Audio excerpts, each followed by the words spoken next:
Wazzy is in a lot of agony in the interrogation room because he was stabbed. Captain Freeman gives him some papers to sign, but Wazzy's right hand is bleeding, so he has him sign with his left hand. Wazzy starts to recollect how it all began when Freeman asks him if he wants to say anything in his defense. Wazzy meets up with his lover Primo in secret late at night. They get in her car, and Primo quickly becomes friendly, but Wazzy gives her a ring first. Primo tells him that they are not really in a relationship and are just having fun. They can't be seen together because they are in rival gangs. Wazzy wants to run away with her, but Primo just gives him the ring back. A police cruiser pulls up behind them and tells Primo to get out right then and there. They look inside the car after she does this and locate a loaded gun. Officer Ethan looks at the gun and hesitates, so the deputy reminds him that he must do this if he wants to be part of the night patrol. Ethan suddenly points the rifle toward Primo's head and pulls the trigger. Wazzy flees away in fear, and a police officer chases him. Ethan finds Wazzy's bike on the ground. The street name Crip Boy is on a sticker. Wazzy keeps running for a while, then he has to hide behind a wall to collect his breath. The cop finds him and aims his revolver at him, but he rushes away when he sees Wazzy's ring light green. Ethan travels to a school the next day to talk about his employment as a police officer. Gangster Xavier comes into the room and starts shooting, making all the teens freak out and scramble to hide. After that, Xavier makes one of the students come to him and suck his thumb. Ethan stops Xavier when he starts to grow angry and tells him that this is merely a show and that the gun only had blanks. Ethan tells Xavier off in the parking lot for using blanks in a school. Xavier thinks it was worth it to scare the students so they wouldn't commit crimes. He even points his gun at the same student as he comes out to scare him even more. After that, the two of them patrol the town and stop from time to catch a terrible driver. They talk and make fun of each other's pasts while they drive. Xavier used to be in the Crip gang, and Ethan used to be a Navy SEAL. They get out of the van to work out when their bodies hurt from sitting for so long. They finally stop for lunch at a food stall, and Ethan asks Xavier if he encountered someone named Crip Boy when he was still in the gang. Xavier says that was his brother's gaming handle back in the day, and calls him to ask about it. Wazzy hangs up right away when he hears that name. Then Wazzy travels to the headquarters of Primo's gang, but as he is about to go in, a man behind him covers his head with a sack. Wazzy is chained to a chair and surrounded by criminals just a few seconds later. Leader Bornelius points his gun at Wazzy because he thinks Wazzy is here to sow problems amongst gangs, but Wazzy tells him that the cops killed his sister. He tells them about the patrol at night and how they knew Primo would be there. Bornelius doesn't trust Wazzy and has one of his guys scan him with the technology to make sure he's human. Bornelius, who is very angry, threatens Wazzy again and wants to know why the police let him go. He also accuses Wazzy of being a snitch. Wazzy says he doesn't know, but Bornelius won't believe him. A few minutes later, the group finds Primo's car and her body, which is missing arms and legs and looks like it was chewed on. The criminals start to talk about what monster could have done this, but Wazzy says it was the police. The men then used a stick pyramid to cleanse Primo's energy so she could rest in peace. Bornelius then says that whatever killed her will come for them next. Wazzy goes home in the evening and moves some furniture to show a hole in the wall. He doesn't locate his secret money. Instead, he finds a message from his mom that states, "My house, my money." His mother, Ionda, is angry that he was out all night and goes crazy when she sees that he took her ring. He tells her what happened, and Ionda adds that he has attracted the police's attention to their people, which is how they killed his father. Ionda talks about the good and bad forces and says they need to get ready for war. The night patrol, on the other hand, drives around town killing black males who are doing nothing wrong, like playing video games or taking out the trash. One of the cops pokes a cut to taste the blood of the victim. Ethan and Xavier are playing pool in a bar. A different cop comes up to them and tells Ethan that he has been approved into night patrol. They drink to celebrate. Then they keep drinking in a barn and shooting their firearms for fun. Xavier keeps asking about the night patrol, and Ethan figures out that he wants to join too, so he asks why. Xavier finally tells that his father was a member of the Crips and pushed the whole family join. His mother is very interested in African mysticism, and one day she shot her husband during a fight. Ethan says that his father was also a night patrolman and died on the job, but he thinks his friends planned his death. At that point, the constable arrives to get Ethan. Xavier urges him to look out for his brother before he goes. The constable tells Ethan about an event in Afghanistan while they are driving. A whole camp of rebels tried to attack Ethan's army, but they ended up with their heads on spikes. The constable isn't impressed and tells Ethan to work as a team. The automobile finally stops in front of Wazzy's house, and the deputy tells Ethan that the bike is in the trunk. Ionda sees Ethan on the security cameras as he snatches it and walks up to the building. She allows him in, and Ethan says he's there to give Wazzy back the bike. Ionda calls him, and Ethan sees some strange pamphlets on the table. Wazzy is shocked to see Ethan and doesn't say anything because he is still thinking about Primo's death. Ethan tells him to utilize the bike for good, and then goes. Ethan tells the constable in the car that Wazzy wasn't home. Later, Ethan is escorted to a warehouse with the rest of the night patrol, and he is horrified to see his father Hawkins inside. Ethan is starting to feel dizzy and doesn't want to believe that this is real, but Hawkins says he was born again from a carnage and that Ethan will do the same. The constable chuckles, and Ethan pushes him when he learns they put something in his drink. Ethan then says that his father is dead, but Hawkins starts to talk about how proud he is of his son. Ethan, who is crying, hugs him before Hawkins asks him to be reborn into perfection as well. Ethan's head is still too fuzzy and confused to understand what his father is saying. Two police officers seize him, and the constable hits him to knock him down. Hawkins cuts himself with a knife and pours his blood into his son's mouth, stating he had fantasized about this for a long time. Hawkins tells Ethan to live eternally once he drinks the blood, and then he shoots him multiple times. The next morning, Freeman tells Xavier off for how he acted at school. Xavier requests to serve on the night patrol, but Freeman says no. After that, Xavier goes on patrol with Rivette, who keeps saying horrible things about women. Xavier misses the friendship he used to have with Ethan. Wazzy is in his room right now, listening to music. Ionda angrily shuts it off by throwing the remote control and makes Wazzy assist her protect the neighborhood from demons. Wazzy walks outside to give out flyers, and the neighbors make fun of him for having to do silly tasks like a kid. Ionda yells at Wazzy from the roof as he attempts to explain that he's a grown-up, and the neighbors laugh even more. After that, Wazzy does what Ionda says and calls Xavier to tell him he observed a murder. They arrange to meet. Xavier looks for Ethan at the station but can't find him. He has to ask the constable to notify Ethan that he has some leads on the murder. He also takes the time to say that he would be suitable for the night patrol. The constable asks him whether he would arrest his own brother, and Xavier awkwardly answers that he arrests criminals. After that, Xavier and Rivette head to the Black District, where the gangsters keep staring at them as they walk by. They go into an old restaurant where Wazzy and his friends are waiting. Xavier tells his brother they have to leave. Rivette says she will shoot them all if Wazzy doesn't move. Ionda makes fun of him and says that Xavier is a letdown. Xavier tells Wazzy that the night patrol is looking for him and will kill anyone who attempts to stop them after a brief fight with his mother. Ionda aims her gun at Xavier and tells him that Wazzy isn't going anywhere. Rivette becomes mad and attempts to talk to her, but Ionda shoots him in the head. After that, she tells Xavier that the police killed one of their people last night, and this is the message he needs to bring back. Xavier won't leave and hits one of the criminals, so Ionda hits him with the gun, and the other men surround him to beat him up.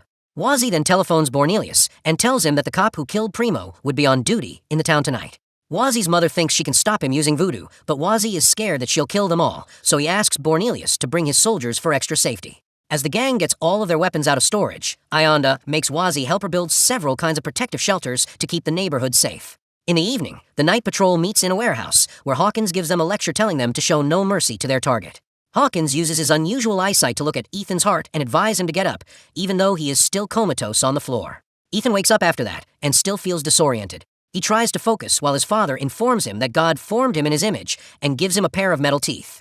The other cops are gathering their guns and enjoying the fact that they can riot tonight. The night patrol gets to the black community a few minutes later, but they don't have a warrant, so the constable tells them a narrative to cover up. He says that the Crips gang assassinated Primo, a member of a gang, and since then both sides have killed others in revenge. That means that cops can go in if they need to, so they put on the metal teeth before they assault. When Bornelius gets there, he chats to Ionda to share information, and they figure out that the police killed Primo to make it look like the gangs were fighting. The gangs have agreed to join together to combat the police tonight. Xavier finally wakes up at the restaurant and runs to his car to call for help. The operator tells him that the night patrol is already on its way. Xavier, who is worried, runs to retrieve his guns from the trunk, but Ethan suddenly scares him. Xavier begs Ethan if he will help him save his sibling, and Ethan says yes. The electricity goes out on numerous streets soon. The police sent 2 men to cut the cables and move the barriers so they could go through. They've also thrown a couple gas grenades to make the fog thicker and give them more cover. The night patrol kicks down doors and kills civilians without mercy. Some of the frightened neighbors are able to phone 911, but they are assured that the police are already there. Every second, dozens of black individuals are slaughtered, and all of their blood is put in a large container. Some cops lick the blood off the floor, while others put a few young individuals in a cage to save for later. Ethan hears his father's voice ordering him to wash and feed himself with blood while he and Xavier are looking about. He had to stop walking because he's feeling dizzy again. He says he wishes he had listened to the accounts about what really happened on the night patrol before enlisting. Ethan takes out his gun and plans to kill himself, but Xavier has to stop him. Ethan finally snaps when his pal gets so near and bites Xavier's neck to pull off his flesh. Ethan drinks Xavier's blood right after he dies. Ethan sees that Wazzy has been observing him at that moment. Bornelius and his soldiers shoot him down before he can do anything. Ethan just stands up and his wounds heal in seconds, which shocks Wazzy. Ethan runs away when the gang starts shooting again. Bornelius says that his crew will hunt down the other cops, but Wazzy wants to go and find his mother. The constable informs the convicts in the cage that they will pump out their blood so they can eat for months. He thinks they are the poop on America's boot and that no one would realize they are gone. Then he cuts the neck of a black man and licks his blood while talking about how much he likes the taste of terror. He is told that the gangs are trying to stop them, so they have to go back to fight. This interrupts his dinner. Ethan discovers the cage and knocks down the guard while bombs go off in the area. He is so dizzy that he realizes the people in the cage are captives, so he starts to beat up the guard. He even tears out his organs before he runs away. At the same time, Wazzy and the gang see that their phones aren't working and figure out that the police are blocking the signal. The gang starts to fight over what kind of monsters the cops are and how to murder them. Wazzy tells them they're vampires and tells them to go to his mom's house because she can protect them. The guys think she's dead, but then they hear gunshots in the distance. The group sees Ionda at a window shooting at the constable. He falls down for a second before his wound heals, and he gets back up. The criminals promptly start shooting, but their bullets don't work on a vampire. The constable murders a number of the men and then knocks Wazzy out. Wazzy wakes up in a tent where they're taking the blood out of the victims. Bornelius is next to him and tells him to take the knife out of his pocket, but the constable hears them and breaks them up. Ethan comes inside the tent at that moment, and the constable makes fun of him for not being able to control his appetite. When Ethan punches him, the men start to fight, and Wazzy and Bornelius take the chance to get away. They feel sorry for the folks in the cages, but they don't have time to help. After a few blows, Ethan overpowers the constable and begins to eat him. Ethan then runs out of the tent and leaps on another cop. He feels his father's strength restraining his arm before he can hit him. Ethan struggles to fight this off while Hawkins talks to him in his thoughts, saying that he has been watching him for years and chose him because of his discipline. Ethan suddenly feels terrible pain and throws up. Hawkins gives a woman a knife and instructs her to drink while a cop pushes her in front of him. Ethan tries to hit the cop, but Hawkins stops him and guides the knife to cut Ethan's throat instead. Then the cop kills the woman and her blood spreads on the ground while Hawkins keeps pushing him to drink. Ethan has a hard time saying no to the temptation. Wazzy and Bornelius, on the other hand, find Ionda wailing over Xavier's body. Bornelius leaves to resume battling, and Wazzy can't comfort his mother. Ethan shows up behind them, but Bornelius stabs him in the chest with a stake before he can attack. It looks like this kills Ethan for good, which proves that the old stories are genuine.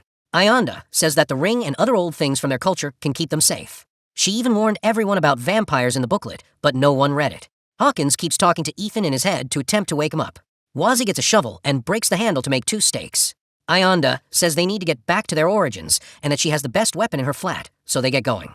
Ethan wakes up after they depart and runs to the enormous blood container. He turns on the tap and blood streams out, but he can't catch any with his lips. While a few fires spread through the area, the 3 spot a cop inside a car and stab him at the same moment. Ethan shows up behind them with a group of officers, and the heroes find that stakes don't work after all.